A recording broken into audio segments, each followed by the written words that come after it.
Study IQ IAS, अब तैयारी हुई अफोर्डेबल। नमस्कार दोस्तों, मैं मोहित जिंदल स्वागत करता हूं स्टडी IQ के इस सेशन में। दोस्तों, यूपीएससी सिविल सर्विसेज एग्जाम की अगर बात करें तो 2022 की जो टॉपर रही इशिता किशोर, उनका जो ऑप्शनल था वो था political science and international relations. अगर हम इस ऑप्शनल को देखें तो ओवर द इयर्स ये बहुत ही पॉपुलर ऑप्शनल हो गया है। ये इतना पॉपुलर कैसे हुआ, क्या इसकी स्ट्रैटेजी होनी चाहिए और स्टडी IQ आपकी कैसे मदद कर सकता है इस ऑप्शनल को क्रैक करने में, इन सब चीजों की डिस्कशन आज हम करेंगे हमारे सीनियर फैकल्टी शशांक त्यागी के साथ। Welcome Shashank to this session. Thank you. तो शशांक, मेरा पहला सवाल आपसे ये है कि जब हम तैयारी करते थे, आज से करीबन 10-12 साल पहले की बात है, तो उस टाइम पे ज्योग्राफी और पब्लिक एडमिनिस्ट्रेशन बहुत ही प्रेफर्ड ऑप्शनल्स होते थे, but slowly their importance has declined and it seems just PSIR has taken over by storm. जी, तो ये ऐसा कैसे हुआ? एक रीजन लगता है कि 2014 के बाद से जैसे एग्जाम का स्ट्रक्चर चेंज हुआ मेंस में, तो उसके बाद से जो जीएस पेपर 1, 2, 3, 4 का अगर हम सिलेबस देखें तो there is a huge overlap with PSR optional. जैसे जीएस पेपर 2 में आपका Indian constitution, polity, governance and IR, वो तो लगभग आपका तैयारी हो रहा है PSR में जो पेपर 1 सेक्शन B है, मतलब इंडियन गवर्नमेंट एंड पॉलिटिक्स। तो जब भी बच्चा अटेम्प्ट करना चाहता है यूपीएससी एग्जाम को, चाहे उसका बैकग्राउंड कोई भी हो, मेडिकल हो या कॉमर्स हो, कोई भी बैकग्राउंड हो, तो एक ऐसा ऑप्शनल है कि इसमें बैकग्राउंड मैटर नहीं करता। ओके, टेक्निकल नहीं है, you can start from scratch. अब जैसे ही बच्चा उस जर्नी में पहले स्टेयरकेस पे आता है, फिर वो खोजता है कि यार ये बहुत ही इंपॉर्टेंट डिसीजन है, क्योंकि ऑप्शनल और ऐसे में जो आपके मार्क्स हैं वो उसमें हाई वेरिएंस रहता है, जबकि जीएस के 4 पेपर में नॉर्मल वैसा रहता है, ज्यादा गैप नहीं रहता। तो वो सोचता है कि मेरे पास लिमिटेड टाइम है, तो कोई ऐसा ऑप्शनल जो टाइम मैनेजमेंट में हेल्प कर दे। तो PSR लेने से उसका जीएस पेपर 2 मेजरली कवर हो ही रहा है। साथ में इसमें कुछ टॉपिक्स हैं जैसे नेशनलिज्म पर पॉलिटिकल पर्सपेक्टिव्स, तो आपका जीएस पेपर 1 का टॉपिक भी हो रहा है, और आपका इंटरनल सिक्योरिटी वाला जीएस पेपर 3 तो सिक्योरिटी इशू से वो भी हो रहा है। जीएस पेपर 4 में एथिकल थिंकर्स, वो भी यहां पर हो रहा है। तो कहने का मतलब ये हुआ है कि एक स्ट्रेटेजिक ओवरलैप है। I am using the word strategic because student के लिए समय बहुत ज्यादा इंपॉर्टेंट है उस समय पर। yes. तो PSR ऑप्शन लेने से उसके लिए ईज आ रहा है, दैट इज वन पॉइंट। उसके बाद जो नेचर इस ऑप्शनल का वो ये है कि पॉलिटी आपको पढ़नी ही है, IR आपको पढ़ना ही है, और इन दोनों के जिस तरह के क्वेश्चन प्रीलिम्स में आते हैं, मेंस में आते हैं, उसमें करंट वाले ओरिएंटेशन है। अब स्टूडेंट को इंटीग्रेशन में एक इशू आता है, जैसे यूपीएससी का प्रीलिम्स का इस बार का पेपर देखें तो कुछ क्वेश्चंस ऐसे हैं वो केवल लक्ष्मीकांत के प्रोविजंस पढ़ लेने से नहीं हो रहे। yes. लेकिन अगर किसी ने उस थियरी को समझा हुआ है कि ये कॉन्सेप्ट्स, ये वर्ड आए कहां से, जैसे due process of law, right, तो ऐसे में उसके लिए वो केक वॉक है। ओवर द इयर्स स्टूडेंट्स भी इस बात को ऑब्जर्व करते आ रहे हैं कि PSR ऑप्शनल लेने से मेरे प्रीलिम्स के वो क्वेश्चन हो पा रहे हैं जो नॉर्मली नहीं हो पाएंगे केवल लक्ष्मीकांत पढ़ने से।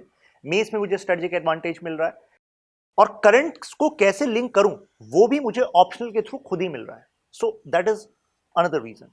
तो आपने एक बहुत अच्छा टर्म यूज किया, स्ट्रैटेजिक ओवरलैप। जी, तो GS और PSIR ऑप्शनल के बीच में एक अच्छा खासा ओवरलैप है, जिसको PSIR ऑप्शनल लेने से आप एक तरीके से बहुत ही अच्छे से मास्टर कर सकते हैं। जी। शशांक, मेरा आपसे अगला सवाल होगा, another consideration that a student has while choosing their optional is availability of materials. जी, तो PSIR ऑप्शनल के अंदर सोर्सेज क्या हैं, रिसोर्सेज क्या यूज होते हैं, अवेलेबिलिटी कैसी है मटेरियल की?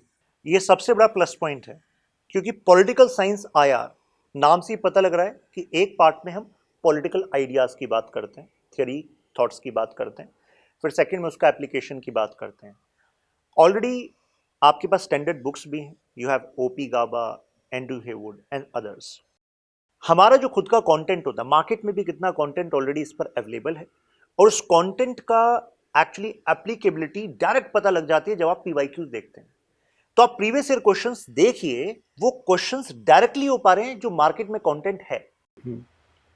तो इससे एक ईज आता है कि हाँ यार, कंटेंट में कोई दिक्कत नहीं है। और जो डायनेमिक वाली थीम है उसमें भी कोई बड़ी बात नहीं है। एक स्टूडेंट के अंदर फियर होता है कि इसका कंटेंट जो करंट वाला डायमेंशन है वो कैसे कवर होगा, बहुत कुछ हो जाएगा, ऐसा नहीं। अगर इंडिया रशिया रिलेशन है तो जीएस पेपर 2 में भी आना है और वो PSIR में भी आना है। अब इंडिया रशिया रिलेशन में जो मेजर 7 थीम्स हैं वो 7 थीम्स ही रहेंगी। ऐसा नहीं होता कि अभी जो रीसेंट मीटिंग होती है तो उसका पूरा प्रेस नोट आपको रटना होता है कि मोदी जी ने क्या बोला, मिस्टर पुतिन ने क्या बोला, ऐसा नहीं होता। That's a myth. मेजर आपको पता है, these are things which India need and these are the points in favour of say Putin, और मतलब आपको दोनों की डायनेमिक्स की अंडरस्टैंडिंग यहां हो जाती है। इट्स लाइक कि एक बार आपको ब्रॉड स्ट्रक्चर पता लग गया ना, उस पर आपकी स्ट्रेंथ हो गई। तो जो करंट डेवलपमेंट है, they are like fillers, they are not like कि आपको उसको क्रैम करना होता है, और वो सब कुछ बहुत ही कंसाइज वे में, स्पेशलाइज्ड वे में आपको कंटेंट में दिया जा रहा है फैकल्टीज द्वारा। Okay, so that brings ease. Shashank, जैसे आपने बताया कि हमने पहले भी बात करी कि जीएस और ऑप्शनल में काफ़ी ओवरलैप है और करंट अफेयर्स का काफ़ी इंपॉर्टेंस है पीएसआईआर ऑप्शनल में। स्टूडेंट को ऐसे जो ऑप्शनल्स हैं जिनका जीएस और ऑप्शनल मतलब ओवरलैपिंग सिलेबस है, वहाँ पे एक बच्चे का कंसर्न आता है कि जब वो एक जीएस का आंसर लिख रहा है और जब वो एक पीएसआईआर ऑप्शनल के अंदर आंसर लिख रहा है, there has to be some line. वो जीएस के अंदर बहुत ज्यादा डेप्थ में नहीं जा सकता जी एंड लाइकवाइज ऑप्शनल का आंसर बहुत लाइट नहीं हो सकता, सुपरफिशियल नहीं हो सकता। जी। ये जो लाइन है, ये फाइन लाइन कहाँ होनी चाहिए, कैसे होनी चाहिए, इसको आप कैसे अपने स्टूडेंट्स को बताते हैं अपने ऑप्शनल कोर्स के अंदर? मैं एक एग्जाम्पल के थ्रू आपको बताता हूँ। सबसे पहले तो पीएसआर का स्ट्रक्चर आप देखेंगे तो बहुत ही सिंपल है। पेपर 1 में 2 सेक्शन। पहले सेक्शन में आप थियरी, थिंकर, थॉट्स, आइडियोलॉजी ये पढ़ रहे हैं, यानी कि जो चीजें आप इंडियन पॉलिटी में पढ़ते हैं ऑलरेडी, वो आई कहां से, ये आप यहां पढ़ लेते हैं।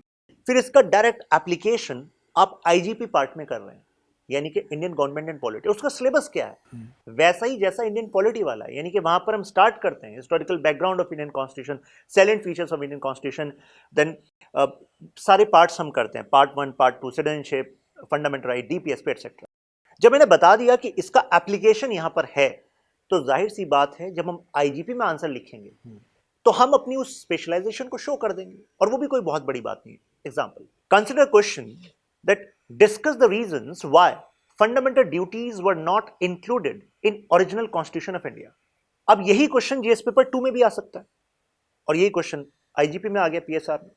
अब डिफरेंशिएशन, क्योंकि आप पीएसआर में मेरे साथ सीख चुके होंगे the idea of liberal constitution, social contract theory.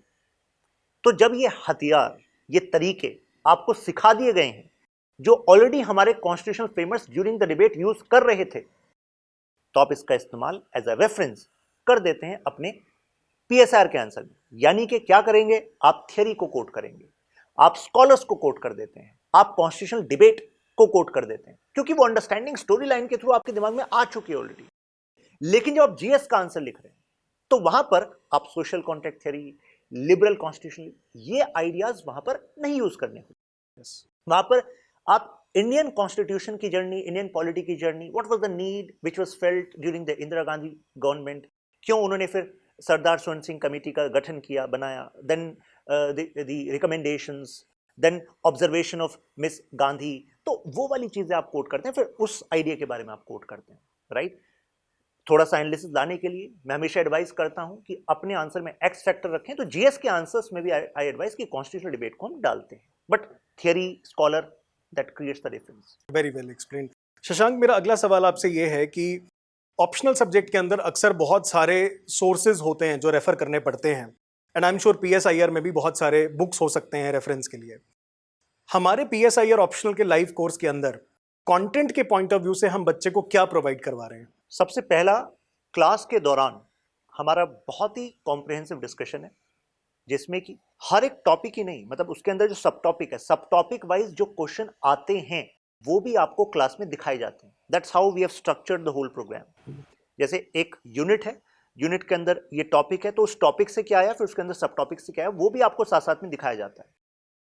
वो डिस्कशन एलेबरेट है, ये इस बात से आपको पता लग जाएगा कि जो क्वेश्चन आए हुए हैं उसका डिस्कशन कंटेंट हम ऑलरेडी दे रहे हैं। वो आपको हैंडरिटन नोट्स की तरह दे दिया जाता है, साथ में आपको क्रक्स दिया जाता है। अब नाम के लिए क्रक्स है, but it is comprehensive and like one stop solution for you, for all PSR option students जो इस बार मेंस दे रहे हैं, आप बाद में भी देंगे। कारण अमूमन बच्चों से कहा जाता है कि फाउंडेशन में आपकी फाउंडेशन बनाई जाती है, तो आपको टॉपिक कंप्लीट करा दिए जाते हैं, फिर कहा जाता है कि अब क्रैश कोर्स करो, इससे थोड़ा सा एनरिचमेंट आएगा, प्लस पॉइंट आएगा। हम उस फिलॉसफी में बिलीव नहीं करते। हमारा मानना है कि 5 महीने आप दे रहे हो पीएसआर ऑप्शन को, तो यही आपकी टेस्ट सीरीज हो जानी चाहिए, यही आपका क्रैश कोर्स हो जाना चाहिए, यही आपका फाउंडेशन है।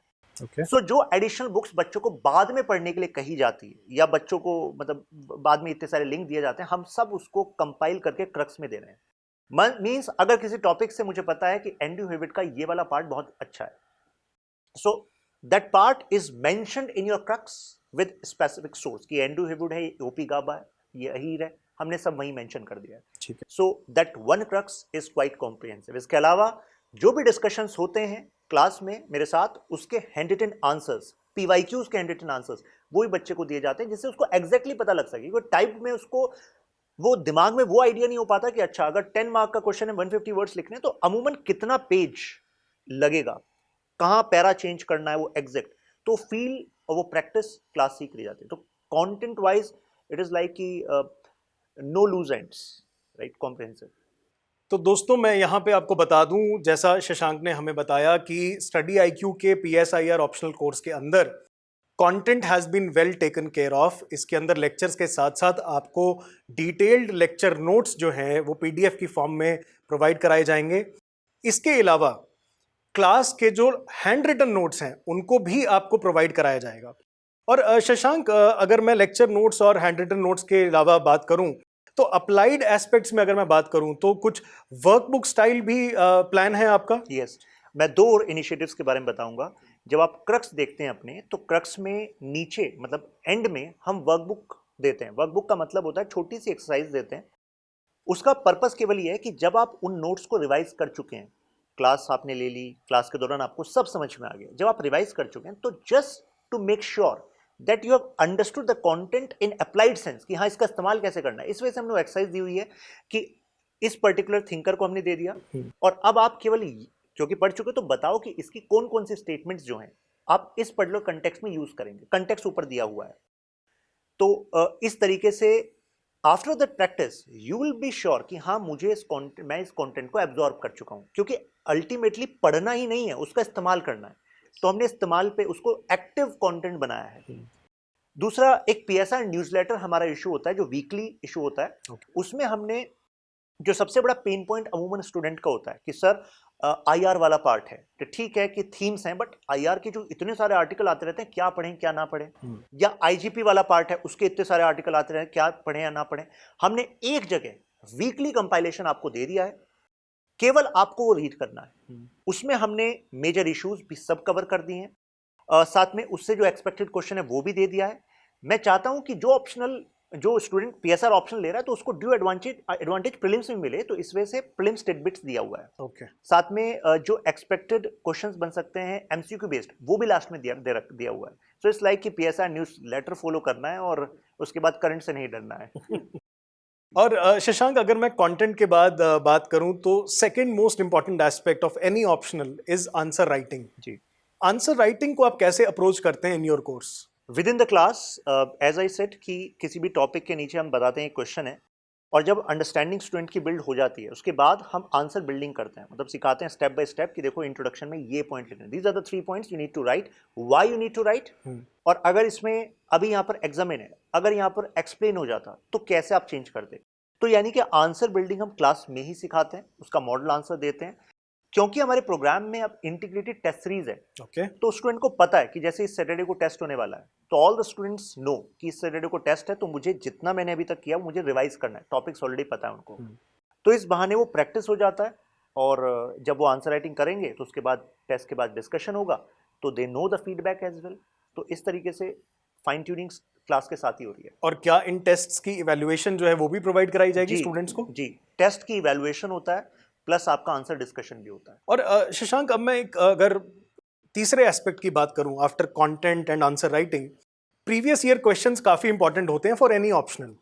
तो प्रीवियस ईयर क्वेश्चंस को आप कैसे कवर कराते हैं? क्लास के साथ ही जो हम बता रहे हैं कि इससे जो क्वेश्चंस आए हुए हैं, तो those our previous year questions, और उसके मॉडल आंसर्स भी हम स्टूडेंट्स को प्रोवाइड करते हैं। When we practise we provide model answers. तो इस कोर्स में बच्चे के जो सारे प्रीवियस ईयर क्वेश्चंस हैं वो भी कहीं ना कहीं कवर हो जाएंगे। जी, ठीक है। शशांक, अब मैं आपसे एक और सवाल पूछना चाहूँगा कि अक्सर ऑप्शन ऑफलाइन अगर मैं कोचिंग की बात करूँ तो PSIR ऑप्शनल जैसा वॉल्यूमिनस सब्जेक्ट पूरा ही नहीं करवाया जाता, कुछ टॉपिक्स छुड़वा देते हैं, बच्चों को खुद से करने पड़ते हैं। तो क्या आपकी क्या स्ट्रैटेजी रहेगी टाइम पे सिलेबस खत्म कराने की? हम कोई भी टॉपिक सब टॉपिक छोड़ने का तो सवाल ही नहीं उठता, because I already said no loose ends. इससे पहले जो हमारे बैचेस कंप्लीट हुए हैं तो उनके टेस्टिमोनियल्स आपने देखे ही होंगे, तो हम गैप नहीं छोड़ते। मुझे भी पता है कि कई बार कई जगह पर कुछ टॉपिक्स को बहुत ही वेगली कवर कराया जाता है, फॉर एग्जांपल कंपैरेटिव पॉलिटिक्स, क्योंकि वो बच्चे को लगता है कि कुछ हाई फाई चीज़ें हैं, लेकिन हम बहुत ही अप्लाइड मैनर में पढ़ाते हैं, एग्जाम्पल्स देकर पढ़ाते हैं, क्योंकि मेरा personally how I connect with the subject is that each word, each concept, each idea which is there in PSR optional is having a story, is having a background. If you pick the subject from its root, तो ऐसा हो ही नहीं सकता कि आपको समझना है। जब रूट पर हमने काम कर लिया तो उसके बाद इतना ये वॉल्यूमनेस नहीं रह जाता। Why I am saying this? वॉल्यूमनेस तब लगता है अगर हम यूनिट्स को गिनते हैं 1 2 3 4 5, लेकिन आप देखते हैं आइडियोलॉजी में मार्क्सिज्म को आप अलग से टॉपिक गिन रहे हैं, बट वेस्टर्न पॉलिटिकल थॉट में आप कार्ल मार्क्स को इन डिटेल पढ़ रहे हैं। अगर आपने कार्ल मार्क्स पढ़ लिया तो Marxism is like cake walk. तो there is a huge interlinkage. अब आइडियोलॉजीज में आप लिबरलिज्म को पढ़ रहे हैं, लिबरलिज्म के 4 पार्ट पढ़ रहे हैं। जब थिंकर्स में आपने मेरे साथ लॉक पढ़ लिया, मिल पढ़ लिया, वहां से आइडियाज ओरिजिनेट हो रहे हैं, तो इंटरलिंकेज करके अब नाउ थिंग्स आर इजी। तो कहने का मतलब हुआ कि हम इंटरलिंकेज करके पढ़ाते हैं, हर एक टॉपिक को अलग अलग पढ़ाते हैं, लेकिन इंटरलिंकेज कराते हैं। इस वजह से रिवाइज भी होता रहता है, पता लगता है कि PSR optional is quite you can say overlapping with in itself. तो एक तो स्ट्रेटेजिक ओवरलैप जीएस के साथ है, पीएसआर ऑप्शनल का अपने आप में ओवरलैप है। मार्क्सिज्म आपने पढ़ लिया, फिर उसका ओवरलैप आपका पेपर 2 में भी है, आईआर की थ्योरी में भी आप करते हैं। So that's how we do. So हम एक एक टॉपिक को करते हैं और डिटेल नोट्स भी उसके देते हैं। हम कोई लूज एंड नहीं छोड़ते। हमारे क्लासेस तरीके से स्ट्रक्चर्ड हैं कि डिटेल में पूरा पूरा सिलेबस आपका कंप्लीट हो ही जाता है। ठीक है, क्योंकि सिलेबस कंप्लीट करना is like low hanging fruit.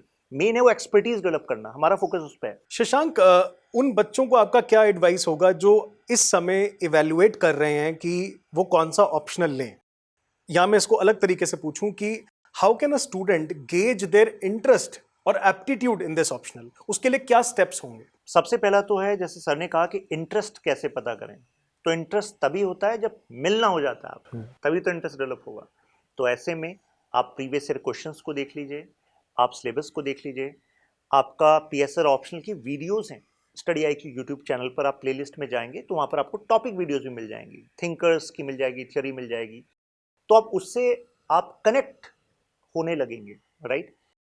जब आप सिलेबस PYQ देख लेते हैं और कंटेंट भी आपने देख लिया और आपको पता लग गया कि इंडियन पॉलिटी तो मैं पढ़ता ही हूँ, IR में पढ़ता ही हूँ, उसका यूसेज होता है, तो definitely on this basis you can gauge कि हाँ मुझे इंटरेस्ट है, और उसके बाद you can actually go ahead. हर एक ऑप्शन की अलग डिमांड होती है। सर ने एक बात कही कि कैसे गॉज करें। देखिए, टेक्निकल ऑप्शनल्स की अलग डिमांड है, ह्यूमैनिटीज़ की अलग डिमांड है। ह्यूमैनिटीज़ की डिमांड है कि अगर आप में इंटरेस्ट है सोचने का, समझने का कि कोई चीज़ कैसे इवॉल्व होती है, डेमोक्रेसी का आइडिया कैसे इवॉल्व हुआ, कैसे आज के आसपास के हमारे चैलेंजेस हैं, अगर आप इस तरीके से ओरिएंटेशन रखते हैं और सिलेबस को देखकर आप कनेक्ट हो रहे हैं, it means this is like कि आप इसके लिए बने हैं। शशांक, मेरा लास्ट क्वेश्चन आपसे ये है कि एक एडमिनिस्ट्रेटिव करियर के लिए what is the importance of PSIR optional? सबसे पहला point, it brings depth in your personality. Personal interview में बोर्ड क्या चेक कर रहा है? आपकी नॉलेज नहीं चेक कर रहा, केवल नॉलेज आपने शो कर दी है। They are observing whether you are having that authenticity, pragmatism in your persona और नॉट। और ये ऑथेंटिसिटी एंड प्रैग्मेटिज्म तब आ पाता है जब वो इंटेलेक्चुअल मैच्योरिटी आती है, और वो मैच्योरिटी जब आप थिंकर्स को पढ़ते हैं ना, तो आप इसी जिंदगी में कितने सारे समय, कितने सारे डिफरेंट थिंकर्स की लाइफ, उनके समय के चैलेंजेस, फिर उनके आइडियाज, उनकी स्टोरी से कनेक्ट हो जाते हैं। अब आपके पास कई सारे ऐसे लेंसेज हो जाते हैं जो पहले आपके पास नहीं थे। अब आप वो कई सारी चीजें देख पाते हैं हमारी सोसाइटी में जो पहले आपको नहीं दिख रही थी। पहले आप डिपेंडेंट थे किसी पर्टिकुलर आर्टिकल पर, अच्छा इस आर्टिकल में ये कहा गया, चलो मुझे 5 पॉइंट मिल गए, अब मैं इन 5 पॉइंट का यूज करूंगा। लेकिन PSR ऑप्शनल से क्योंकि आपको नया नजरिया मिलने लगता है, सोचने की क्षमता, वो एनालिटिकल एबिलिटी डेवलप हो जाती है, क्योंकि have gone through so many ideas, तो वो डेप्थ लाती है। और डेप्थ से now you can be a better decision maker, and that is what one most important quality which every bureaucrat needs. इसके बाद जब आप सिस्टम में हैं तो सिस्टम की नॉलेज तो होनी चाहिए ना। Means ultimately you have to be part of political institutions, right. Offices, institutions कैसे काम करते हैं, पीएसआर ऑप्शनल में आपको पता लगता है कि इंस्टीट्यूशन ऐसे ही क्यों बनाए गए, किसी और तरीके से बना लेते, why this, so you have better connection with the system.